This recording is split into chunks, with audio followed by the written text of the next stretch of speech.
YouTube? I'm back again today for more Splinterlands content, and today I'm very excited to be talking about 10 of the must-rent cards that are a little bit more on the obscurish sides. I don't see them used nearly as often, but I think they're ones that are going to help you win a lot of games. But the best part is they're all dirt cheap at 0.1 DEC a day, meaning that you can essentially rent one for 5 cents for 180 days at level 1. And some of these you can even get some really good values. But without further ado, if you haven't played Splinterlands yet, check out the link down below. It's a super fun card battler. It has a fascinating ecosystem where you can sell your cards and rent your cards out because they're NFTs, because it's a play-to-earn style game.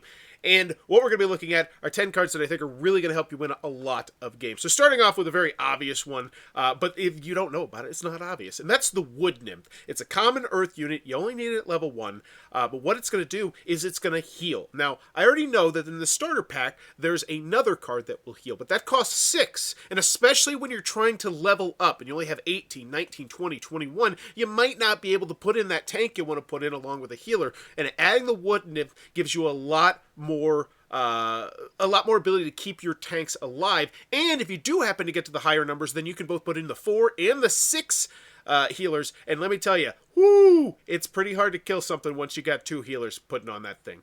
And once again, only at 0.1 DEC a day. That's a great value. You can probably get it for dirt cheap as well if you wanted to bump it up to level 2. But the Wood Nymph, a must rent card right here. Moving on, we have the Kobold Miner, which I do not see played that often, and it's a shame. It's a delightful little card. And you're like, well, it's only 2 health, it's 1 damage, it's nothing spectacular, but it's got the sneak ability, and it also costs 2. Tell me how often you go to that 2 column and you look at those cards and you're just like, yeah, nothing great here. Well, you could have something like this. Like, if you see, and this is what I'm saying, it's so cheap, level 1, you can also get it for level 2. Once again, probably pretty cheap as well.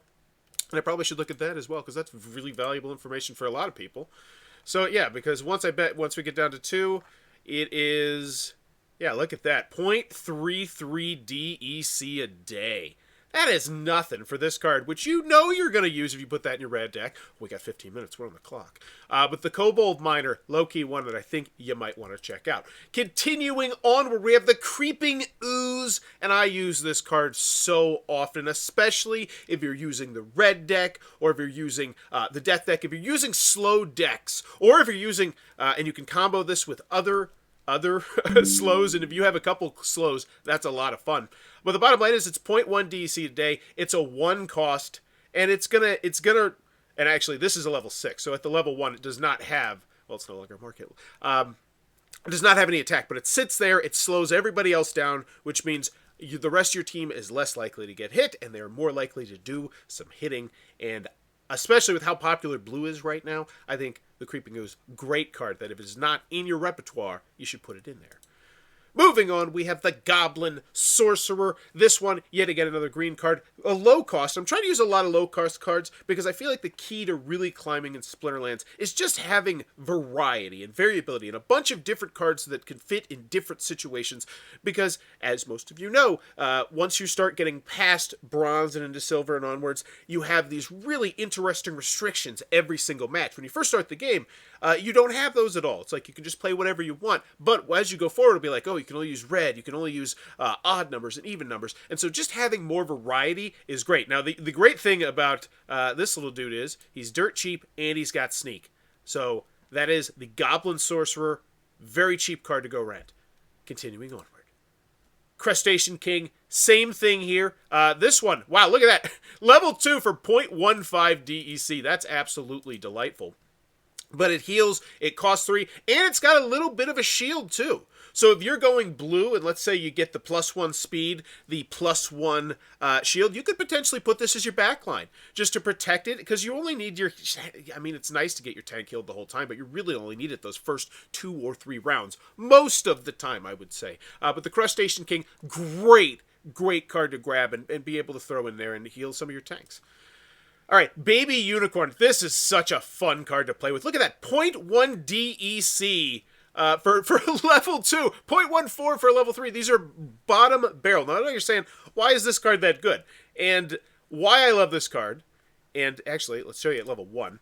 It doesn't have any attack, but what I do with it is I put it right behind the main tank. whoever the main tank is, and sometimes I'll use 2 mini tanks, and so that way I can have a really powerful backline.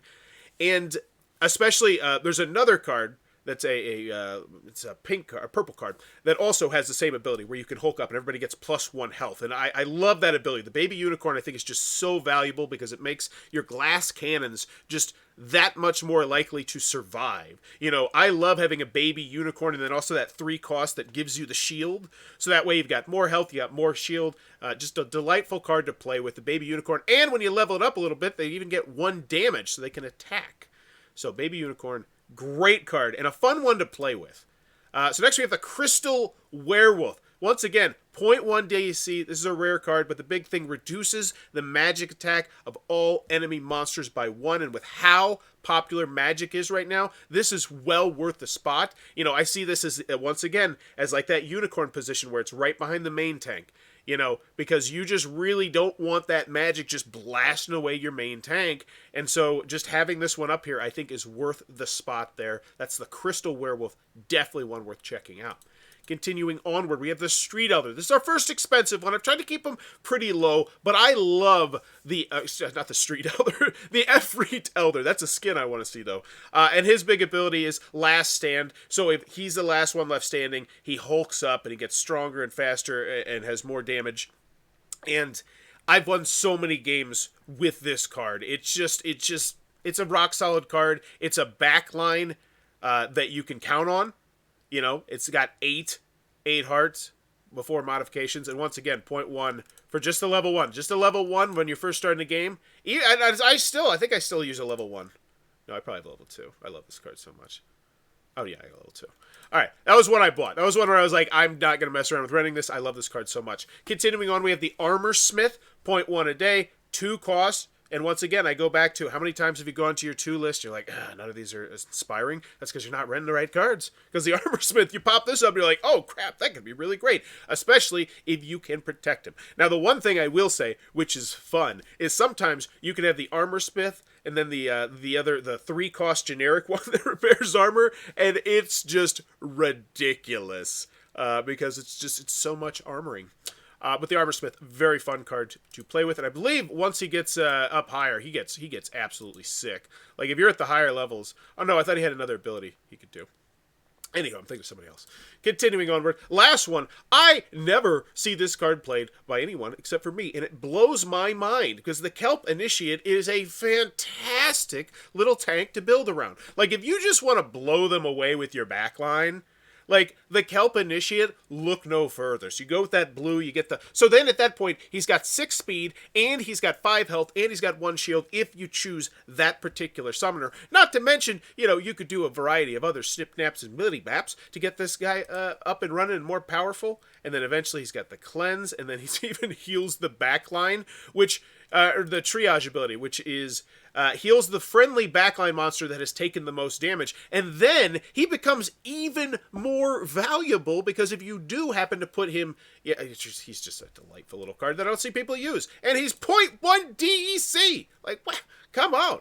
Oh, that's the cost. That's the money. Yeah, dirt cheap. That is the Kelp Initiate, another card that I highly recommend. But I want to know in the comments below, what are some of your hidden gems at the very low cost? Also, if you have any ideas for videos that you'd like to see me put up, please let me know in the comments down below.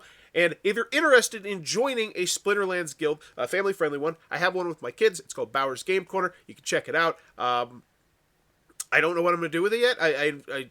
We're fun. We're trying to level up right now, and it's a really cool game. But there you go. That is my top 10 cards that you might need to check out for dirt cheap, renting them 5 cents for nearly half of a year on Splinterlands right now. But as always, thanks for your time, YouTube. That was a terrible outro. Bye-bye.